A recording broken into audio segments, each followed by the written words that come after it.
Welcome students on my YouTube channel business studies. और आज हम लोग बात करेंगे अपने न्यू टॉपिक के बारे में, इंडस्ट्रियल रिलेशंस। तो सबसे पहले तो जो लोग मेरे चैनल पे न्यू हैं वो मेरे चैनल को सब्सक्राइब कर ले, ठीक है, नई और नोटिफिकेशन बेल को ऑन कर ले ताकि आपको न्यू अपडेट्स मिलती रहे वीडियोस की। और आज का हमारा टॉपिक है इंडस्ट्रियल रिलेशन। तो हम अपनी वीडियो को स्टार्ट करते हैं, ज़्यादा बातें नहीं करेंगे, ठीक है। अब स्टार्ट करते हैं। मीनिंग ऑफ इंडस्ट्रियल रिलेशंस, कि इंडस्ट्रियल रिलेशंस होता क्या है, ठीक है, इंडस्ट्रियल रिलेशन क्या होते हैं।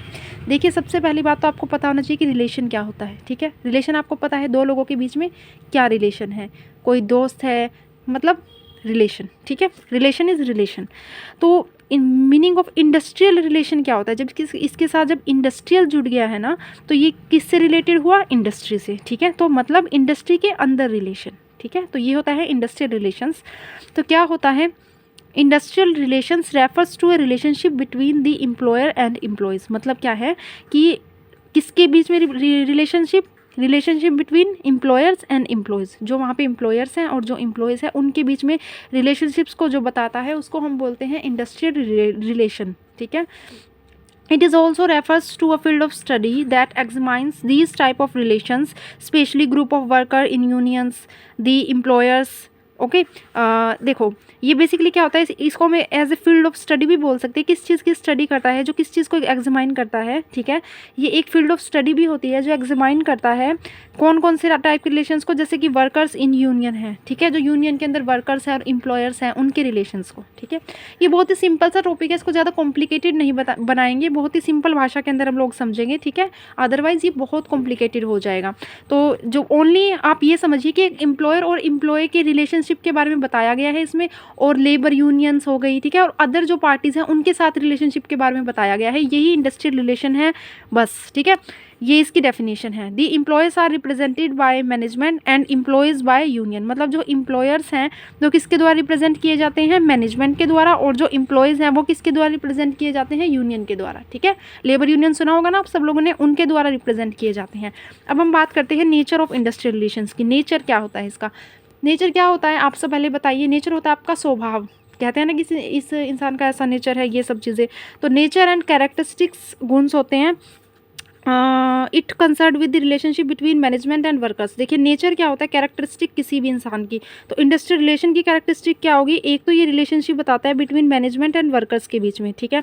नेक्स्ट है, it safe guards the interest of employees. मतलब जो एम्प्लॉयज़ होते हैं उनके इंटरेस्ट को भी ये सेव करता है, ठीक है। क्योंकि देखिए, जो लेबर यूनियन होगी वो एम्प्लॉयज़ को रिप्रेजेंट करेगी, मैनेजमेंट होगी वो एम्प्लॉयर को रिप्रेजेंट करेगी। तो अगर इनके बीच में रिलेशनशिप अच्छे नहीं होंगे तो कंपनी को लॉस होगा, क्योंकि वो स्ट्राइक करेंगे लेबर यूनियन वाले। अगर जो एम्प्लॉयज़ हैं, फॉर एग्जांपल जो एम्प्लॉयज़ हैं, अगर उनके जो अधिकार है, उनके जो राइट्स है, अगर उसका हनन करती है मैनेजमेंट, तो वो लोग स्ट्राइक करेंगे, ठीक है, वो लोग कोर्ट में लेके जाएंगे। तो क्या होता है कि जो एम्प्लॉयज़ होते हैं, जो उनके इंटरेस्ट होते हैं, उसको भी सेव करता है, ठीक है।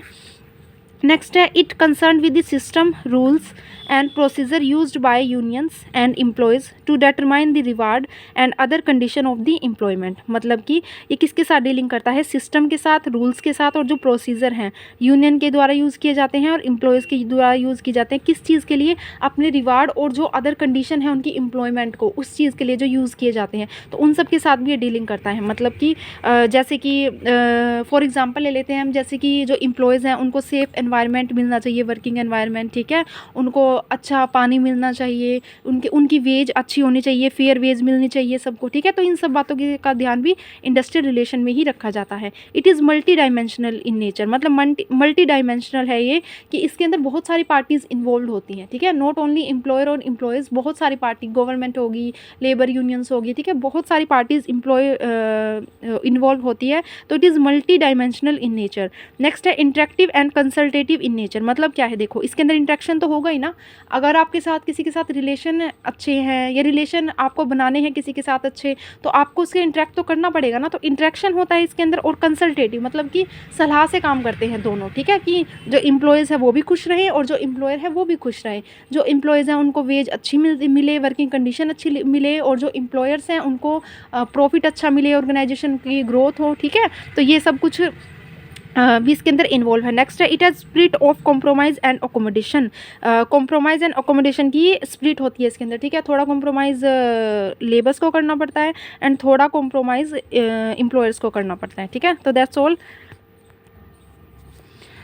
मैकेनिज़्म ऑफ रिजॉल्विंग डिस्प्यूट्स, मतलब कि क्या है कि मैकेनिज़्म ऑफ रिजॉल्विंग डिस्प्यूट्स के अंदर होता है कि इसके अंदर क्या करते हैं हम, डिस्प्यूट्स को भी रिजॉल्व करते हैं। देखिए अगर पॉजिटिव रिलेशन होंगे एम्प्लॉयर और एम्प्लॉयज़ के बीच में तो डिस्प्यूट अपने आप रिजॉल्व हो जाएंगे, ठीक है। तो ये भी इसके नेचर में इन्वॉल्व है कि ये ऐसे मैकेनिज़्म देता है जिसके द्वारा हम ईजिली जो डिस्प्यूट्स हैं उनको रिजॉल्व कर सकते हैं। इसमें ऐसी लेबर पॉलिसीज़ होती है, रूल्स होते हैं, रेगुलेशंस होते हैं जिनको फॉलो करके कभी डिस्प्यूट होंगे ही नहीं, और अगर होंगे तो हम उनको ईजिली सोल्व कर सकते हैं, ठीक है। नेक्स्ट है collective bargaining. Collective bargaining means क्या होता है कि दोनों पार्टियां मिलजुल कर सोल्व करती है सभी प्रॉब्लम्स को, ठीक है, उनके सॉल्यूशंस निकालती है। तो ये बहुत ही मतलब एक होता है ना कि अंडरस्टैंडिंग क्रिएट करने के लिए, पॉजिटिव एनवायरनमेंट क्रिएट करने के लिए ऑर्गेनाइजेशन के अंदर चाहिए कि इंडस्ट्रियल रिलेशन अच्छे होने चाहिए आप लोगों के बीच में, ठीक है। चलिए, तो आई होप आपको ये समझ में आ गया होगा नेचर। नेक्स्ट है स्कोप ऑफ इंडस्ट्रियल रिलेशनशिप, मतलब इसका स्कोप क्या है, स्कोप क्या है मतलब कहाँ कहाँ यूज़ है ये, मतलब क्या इसका यूज़ है। तो फर्स्ट है relationship among employees, between employees and their superior of managers.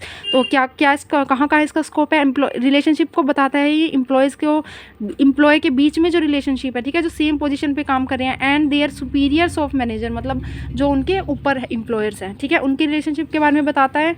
Next है collective relations between trade unions and management, it is called union management relations भी बोलते हैं हम इसको, क्योंकि ये ट्रेड यूनियंस के बीच में एंड मैनेजमेंट के बीच में रिलेशंस को बताता है। Collective relations among trade unions and employer associations and government, इनके बीच में रिलेशनशिप को बताता है।